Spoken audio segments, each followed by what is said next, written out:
Hey guys, Darkovika here, and today we're going to be talking about a movie that I saw recently called Robin Hood, the 2018 film. So, a lot of you here know I am extremely obsessed with the Robin Hood legend in general. I will consume any and all media of Robin Hood. That's about my only claim to professionalism with this review, so let's go ahead and dive in. On Rotten Tomatoes, you'll see that the movie was given 14% by critics and about 47% by the audience. You'll also notice that 90% of the reviews given for this movie all contain some awful, very, very overdone pun about robbing them of something. Thank you, we get it. It's so annoying. How about a real review that doesn't involve some exceptionally painful pun that everyone has done? I'm a little salty because they are literally all that. I personally would give the movie between 70 and 80%. The movie has its story flaws. There are some things that are left without very much explanation. One of the characters, Will, did not receive, I think, the amount of character building that he deserved. He just sort of existed. There was a point where he's mentioned as a politician.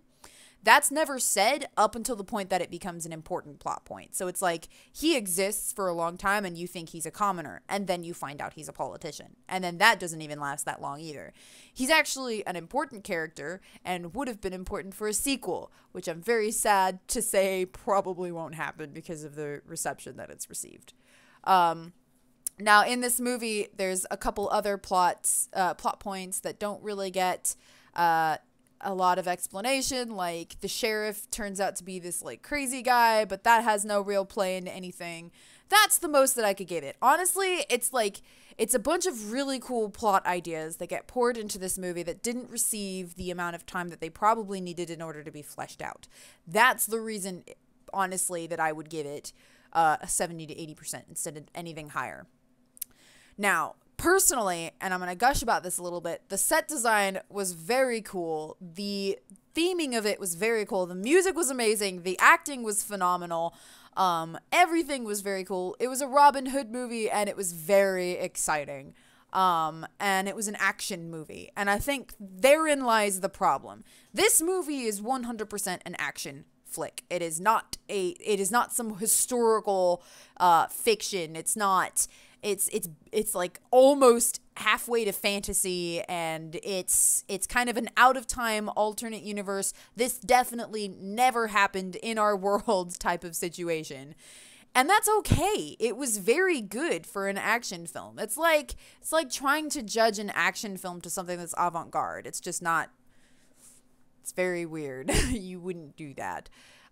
It has every action trope that you could think of, but it's all pulled back into this vague medieval type setting where you have like a car chase, but it's carriages instead of cars. You have people working in some mines that exist just off of Nottingham, except these mines also have jets of flame coming out of them. It reminds me of something, and I can't think of it. It's not Waterworld. There's some old movie that has like jets of flame that exist for no reason.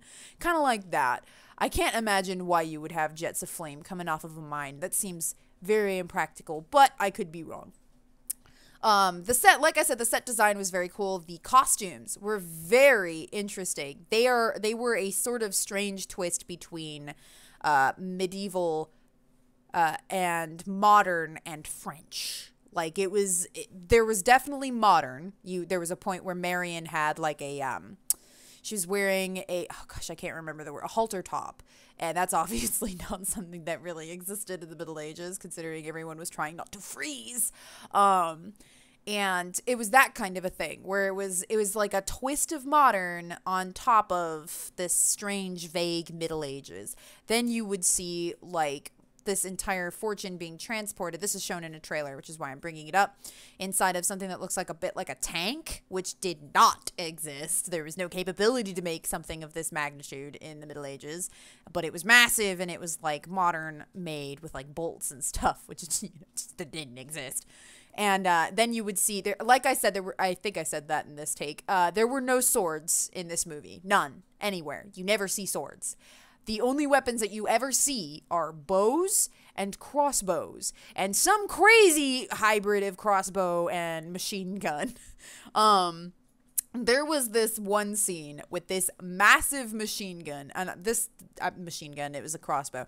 It's too big. It was massive. It was like the size of, I don't know enough about weaponry to say how big this thing was, but basically it was a semi-automatic, like you would pull it and then until you ran out of bullets or bolts, and then you would pop it open, grab a thing to refill it, which was about this big. The bolts were about like this big, and it would just fire them like you were firing bolts out of this giant machine that definitely did not exist in this time period.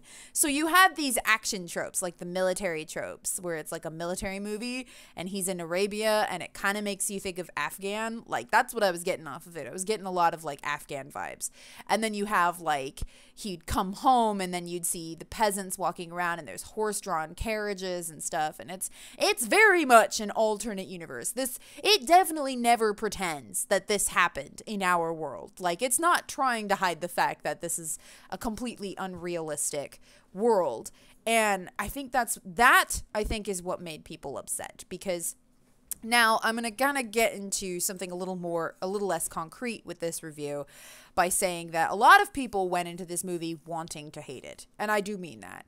A lot of people who commented on the ads and on the trailers were just very angry that this movie existed. I mean, like a personal insult. Like someone took their mother and like, I don't know, punched them in the face several times. Like that kind of anger. And I shared some of that on Twitter because I was stunned. I've never seen a movie receive so much hate so very early on for like the past year. Like when someone first sent me the trailer, I was like so excited. I was so ecstatic. We had a modern, like super modern Robin Hood movie. I was excited to see how pop culture was going to play a reference into this Robin Hood movie.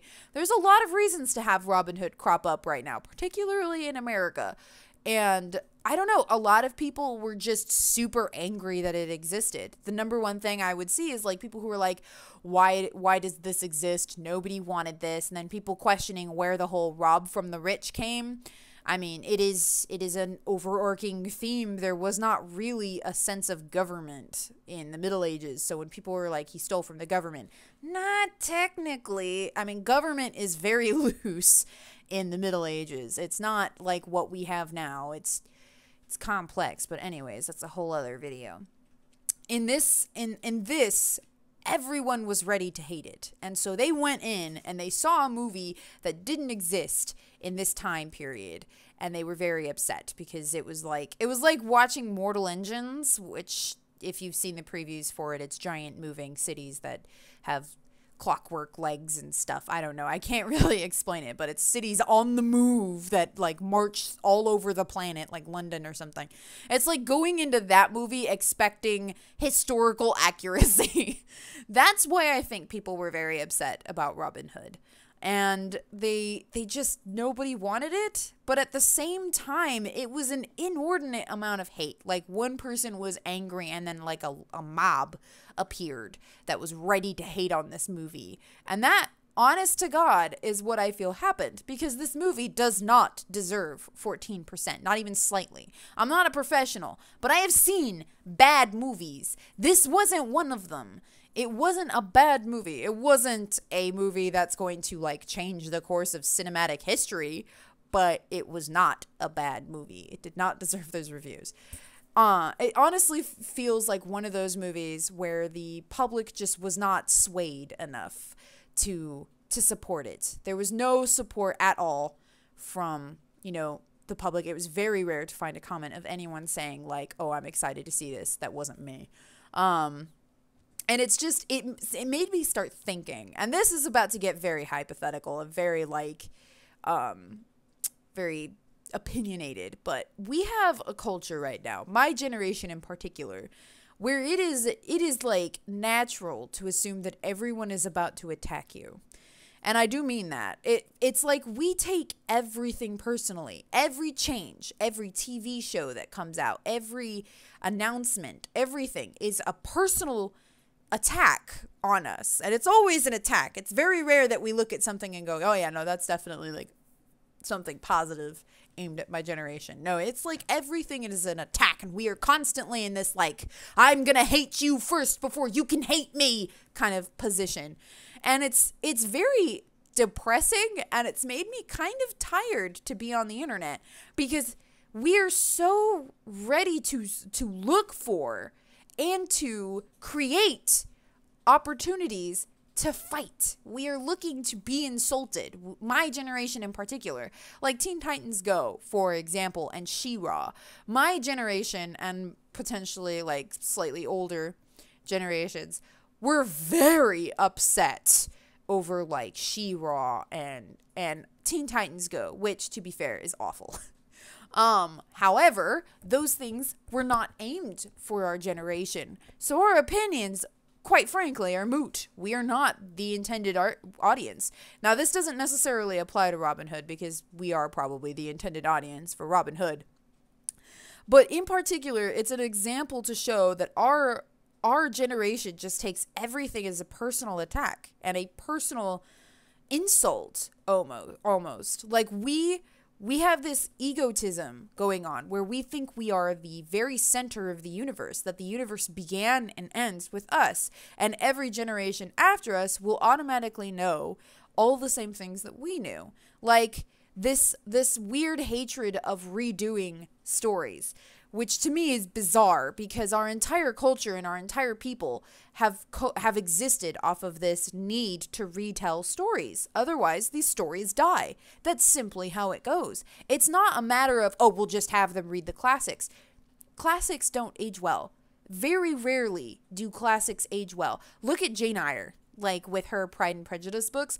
Those don't really translate to this time period very well. And give it some time, those books are not going to be able to have any messages worth gleaning from based off of how us as a people and as a culture have evolved. That's simply how it goes. So you take these famous stories that you want to survive and you evolve them.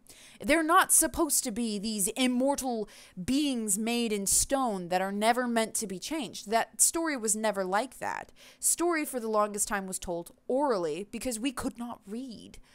Our people did not actually start learning how to read for a very, very, very long time, at least until around or after the 1400s or 1500s, because we were not expected to read as commoners, as people who were not nobility or even the church. So this concept that once a story is told, that's it, it's donezo, is very bizarre. And also like this hatred at retelling things. Like we're starting to look down on retellings of Cinderella or retellings of Snow White. But when we do that, we kill these stories, because the original story of Cinderella and the original story of Snow White does not apply to today's morals and today's messages and today's evolution of people and our culture. And if we tell those stories, it will not resonate, and therefore it will die. And that's just how it goes. You can't rely on classics to continue. So when people get upset that something like Robin Hood is being remade, or Cinderella, or Beauty and the Beast, it is beyond bizarre to me. Because so much has happened in our culture to evolve, to make these stories worth redoing, worth revisiting, so that they can survive and go into the next generation and create inspiration for new stories based off of them. Because it's also important to remember that nothing is unique. Everything is based off of something. There is no such thing as a totally unique concept, idea, or story. Whether you know it or not, it has been done and told before. So that's my problem with this entire situation and where I think we're going. We just have a lot of hatred and anger and this intense desire to break everything apart as a people, which is what I really wanted to use this whole review for Robin Hood to talk about, because it's bothered me for a while. Being on the internet has become very exhausting for me. Like, I've actually limited most of what I do to Twitter on social media, because everything else is just filled with people finding reasons to be angry, filming things, and shouting at each other. We're losing this ability to see each other as people. And that's a whole other video to talk about, but it all ties back to this, is that in the year that I watched this movie, I never saw any positivity for it. There was no support. There was no excitement. It was just gone. And obviously that doesn't exist for other movies. The new Wreck-It Ralph movie, everybody wanted that, obviously. But that didn't exist for the Robin Hood movie. And it wasn't bad. It's not a bad movie. It didn't deserve the 14%, but people were so ready to hate it and so ready to go in and find anything wrong with it. It's not a historically accurate movie. If you go in to watch it, you go in to watch a movie like Fast and Furious, and you do not expect historical accuracy. It's very easy. It was very obvious from the trailer that's what it was. I mean, from the fashion. Like, people noticed and they were still angry. I don't understand. Anyways, thank you so much for watching. Let me know what you guys think in the comment section below. And I'd absolutely love to hear your opinions and your thoughts. Please feel free to share them. Don't be afraid to disagree with me. I don't mind. And yeah, I'll see you guys next time. Bye.